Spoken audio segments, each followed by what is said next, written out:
The Senate Armed Services Committee heard testimony just a few hours ago from the Pentagon's UFO chief, Dr. John Kolosky. He is the director of the All-Domain Anomaly Resolution Office, and in his testimony, he referenced several videos of UAPs his teams have been investigating, including the famous Go Fast video made public in 2017, appearing to show a UAP fly really fast and really close to the ocean surface. His conclusion, though, no anomalous activity detected. Through a very careful geospatial intelligence analysis using trigonometry, we assess with high confidence that the object is not actually close to the water, but is rather closer to 13,000 feet. A trick of the eye called parallax makes it look like the object is moving much faster. Parallax. We also got eyes on a new video of a reported UAP that the Pentagon is marking as resolved. This one was taken back in 2018 while Mount Etna in Italy was erupting.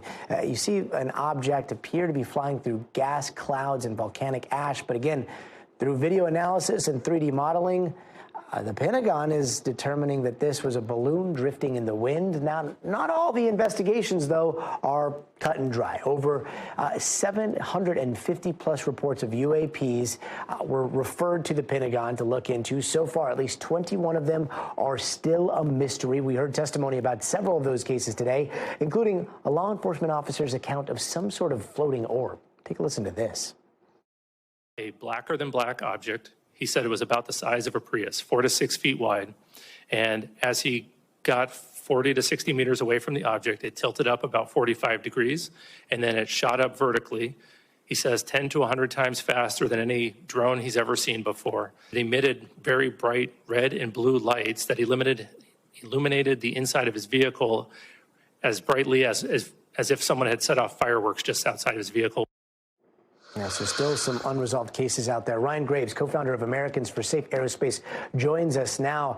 Ryan, thanks for being with us. Let's start real fast with your take on the old cases we heard about. Go Fast, Agua Dia, Mount Etna now. They are saying that those are case closed, according to the Pentagon. What are your thoughts on what we heard? Well, it's nice to see that they're putting some analytical effort behind these investigations. And if they determine that they are debunked or not of interest, I think that's, a step in the right direction to better understand this phenomenon. However, I would argue that some of these cases are, quote unquote, debunked or no longer of interest. Specifically, the Go Fast video itself was never really interesting because it was going fast. The pilots certainly didn't say that, nor did they name the video. If anything, the Pentagon simply debunked their own naming for that video. What is interesting, what's anomalous, is that that video was captured within minutes of the gimbal video, and it just goes to further show that there were many more objects operating in that area than the first video shows. Yeah, I mean, what we're missing here is the audio of that whole series, which is there's a whole fleet of them and a lot of the details surrounding that incident. Do you think that everything is being taken into account here? Well, no, I don't think everything is being taken into account. I think if the Aero office actually spoke with the pilots that were involved in that incident, they would know the objects were part of a larger formation of objects, and thus very anomalous to be operating 300 miles off the coast and within 50 miles of a U.S. aircraft carrier. What about the new cases? He specifically mentions the objects that are triangles and cylinders as the most difficult to investigate. I mean, it's still a lot of big question marks, right? Yeah, absolutely. I mean, the fact of the matter is that there are videos that are confusing, and sometimes people are led to believe it might be a UAP when perhaps it's not. Some videos might be true anomalies that are unknown, but the reports that people are bringing in that are sometimes visual and not necessarily captured by a sensor are extremely anomalous and hard to explain, and often quite vivid in their anomalous nature. And I think today they talked about a few of those, but of course, those are the hardest ones to resolve. So I expect those to remain in a category that's their active archive. That means they're not necessarily actively investigating them. They've hit a wall and have no further detail. I imagine that some of the cases in there were probably pretty hard to explain.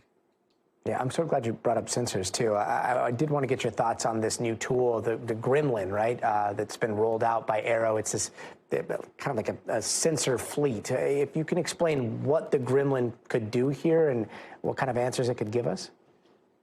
Yeah, you know, ultimately, what we've really learned about this conversation thus far is that we have a domain awareness gap in this country, international airspace, both in the training ranges off the coast of Virginia, as well as overhead bases within the United States.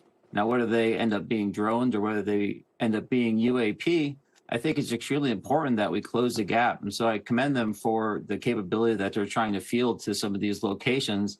And I think the more data we have, the closer we'll get to answers in this conversation and hopefully plug this national security gap. And yet those answers still continue to elude us. Ryan Graves, thank you so much for your time tonight. Thanks for watching. Stay updated about breaking news and top stories on the NBC News app or follow us on social media.